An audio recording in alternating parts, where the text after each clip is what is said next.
Welcome to Black Girl Say Something, where this black girl has something to say. And I just want to preface this with this is just going to be a episode of vulnerability. I am currently in a place mentally where therapy, everything that I've learned previously from therapy, I'm putting into action right now. It's easy to say you're using the therapeutic tools when everything seems to be going well and everything seems to be going your way. When business is going good, the job is going good, the kids are being good, the bills are paid.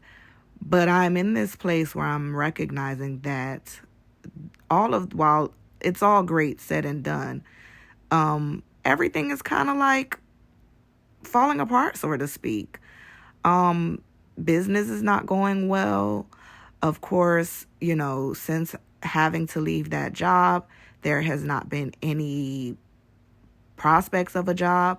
I mean, I've been going on interviews and nothing has really been coming. But the craziest part about that is in my 10 years of being in business, with a job or without a job, I could always count on business to do well.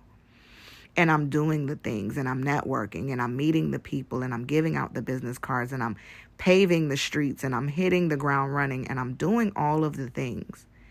And financially, it has not yielded any profit. I'm running the ads and there's only so much ads you can run before you don't see a profit and the money runs out. On the home front, the kids are doing well in school, right? Because mom keeps a level head. And I haven't done this in a while, but I took a sit-down bath and some Epsom salt. And I really felt like the stress melt away. And I felt myself going into a place mentally. Like I can always tell when I'm about to enter in a depressive episode, which typically lasts anywhere from a day to a week. So because, again, I'm currently not in therapy, but I'm currently trying to get back into therapy. And that's another story for another time, but I'll use this episode to tell you. I'm trying to get me and my children back into therapy. I left that job. My contract ended with them June 30th. I find out September 5th that they have not released me from the insurance.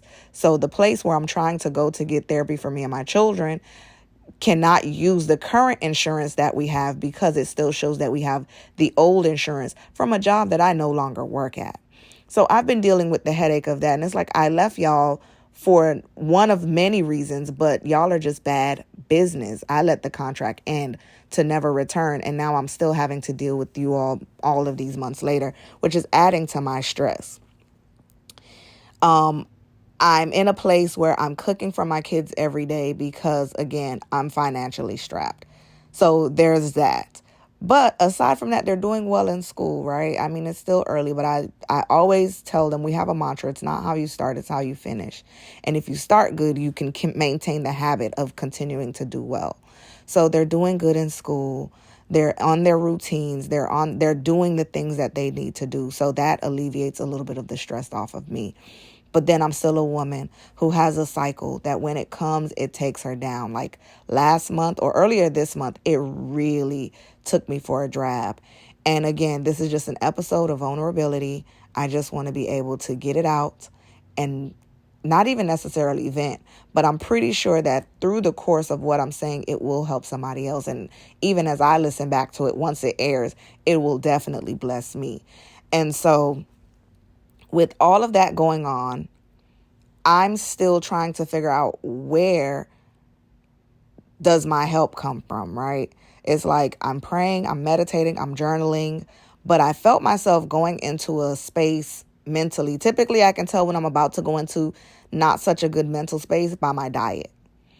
So what I did was I was like, I'm going to fast because, again, if I don't allow my depressive food to enter into my body, then I can kind of veer away from that, which it did help for like 3 days. Because by the second day, I had a burst of energy and I was like, you know what, I'm going to deep clean. So I deep cleaned my fridge. I deep cleaned the bathroom. And in my deep clean, after I deep cleaned the fridge, I was able to like go get some groceries for the kids so that this way I can cook dinner by the time they get home. And I kind of moseyed my way over the hill. You know, typically you get to a point where you climax and then you kind of crash out. And so I never crashed. I'm still on the hill. But as the month is coming to a close, like this month is over next week, we have like 7 more days or 6 more days left in this month. This month ends fairly soon. It's like, am I going to be overthrown with an influx of clients and then I can play catch up on everything? And then October is right there, and October is my birthday month. And I tend not to stress about my birthday because, again, my birthday plans are typically planned so far in advance that even if there is no money, the birthday's still gonna happen, right? But I'm a little down in the dumps because I did want to go to Vision Expo this past weekend, or this past week. It was supposed to be Wednesday to Sunday. So I would have went probably like the Friday, Saturday, like I did last year. Last year I went for 48 hours. But again, it's like I still have some inventory that needs to be sold on the home front that I got from Vision Expo last year. So it's like I would just be going to network because, again, being in the type of business that I'm in, people know me. And so people had been reaching out and were like, are you going? And I said, I'm working on it, but I didn't meet any August goals financially. I didn't meet my August goals for my business financially. And so I've been, again, it's like my business, the one thing that I would depend on. This is the place of business ownership that people don't talk about. And as somebody who's been full-time in business, doing the work, I could always guarantee, like, I know that on this day, this is when business is going to overflow, and that has not happened. And so I know we're living in a different times. I feel like I'm living in a time warp where I'm having to, there's no village really for me to depend on financially. And I think that in itself sucks. There's people who like, oh, I can call my mom or I can call my dad. And I'm not one that has that, right? And so I want to always be that for my children.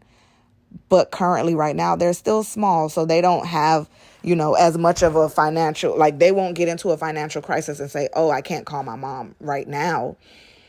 I think about those things. I think about, the fact that buying a house was the one thing that I wanted to do because it would be somewhere that no matter where life takes them, they could always come back and say they have home.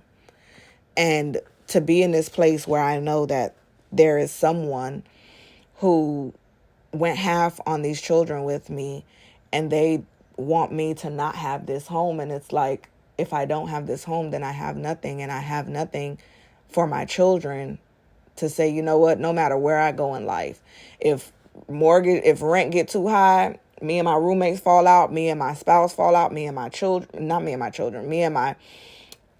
boyfriend, girlfriend, whoever fall out, I could go home to my mama's house. And that's like what keeps me going, I guess, in the midst of all of this. That's what keeps me going. That I can always have a place for them to come back to. And even if life takes me through a whirlwind of events where I have to finalize this divorce and sell it and split the profit, my number one goal is going to be to get another house so that they can have that peace and that solace, and that I could have peace of mind. But right now in present day, it does feel it's very heavy. I do feel very heavy these days.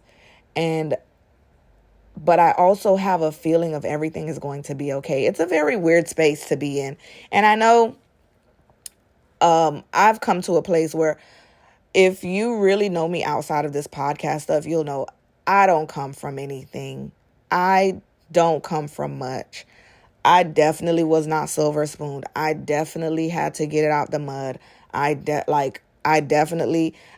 want to so much say came up in the hood, because we've lived in some really nice areas, but it wasn't anything to brag about because we were living with people, oftentimes strangers, so my mom could make ends meet, right? And so I know that I have worked so hard that I cannot allow myself to go to have a pity party about, oh, woe is me and things aren't working out for me. That's not ever been my type of attitude. So I don't know how to come to grips with, like, yeah, the four walls are closing in, but at the same time, I am going to be okay. Financially strapped, but I'm going to be okay. I mean, I woke up today because, again, upon the contract ending with that job, I had a massive savings. And I woke up today to check, and one of the final bills for September came out, leaving $0.00. I'm just being vulnerable. Don't, it just is what it was. But I still have to keep the faith. Faith is believing that it will and not knowing how, right? Faith is hope of substance of things unseen.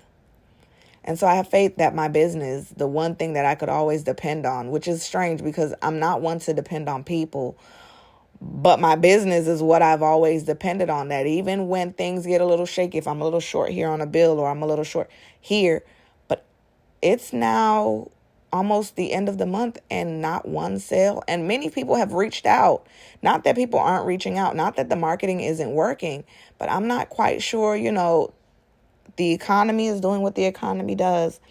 And yes, people need to be able to see, but I also am a small business and there's only so much discounts that can be given out before I am in the red, right? And I want to help people. Like anybody who's known me outside of this platform will tell you, as far as business goes, I give away a lot of free glasses. I give away a lot of free products in an attempt to help people. And I know the good that I've done. I've done so much good. I was having a conversation with someone and I was letting them know that I've done so much good in this world, even when it didn't mean me well, that I think that's what keeps me going. Aside from my children, what keeps me going is my intentions were always pure. No matter where life had taken me, I've sown good seed on good ground and I've sown good seed on bad ground with pure intentions. I didn't know it was bad ground when I was doing it.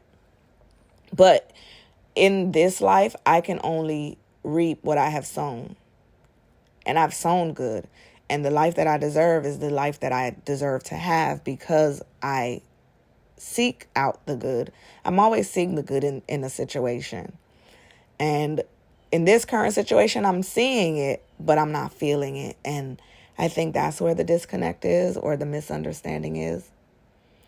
But I'm hoping that I can listen back to this episode and be like, girl, that was a small thing to a giant. Like, you good. You got this. You made 10 times what you could have imagined by the end of September, 100 times over. I'm going to listen back to this and I'm going to realize you really was tripping. Like it was deep in the moment, but it got better. And so if something was said that encouraged you, share this episode with at least one person. Remember, you can tune into Black Girl Say Something every Friday at 1 p.m. Eastern Standard Time. And don't forget, we post an episode every last Friday of the month over on our YouTube, as well as there'll be some links in the description of this episode. So be sure to subscribe because we do have subscriber-only content for the podcast, but also subscribe to our YouTube. We just hit 300 subscribers. So I'm so excited about that because I just started this YouTube thing in January. And so if you know anybody who's doing YouTube, I've always heard that it is tough to get past that first 100. So I am at 300 and I started in January. So not too bad. Pat on the back for me. And we're at like 300 on TikTok also.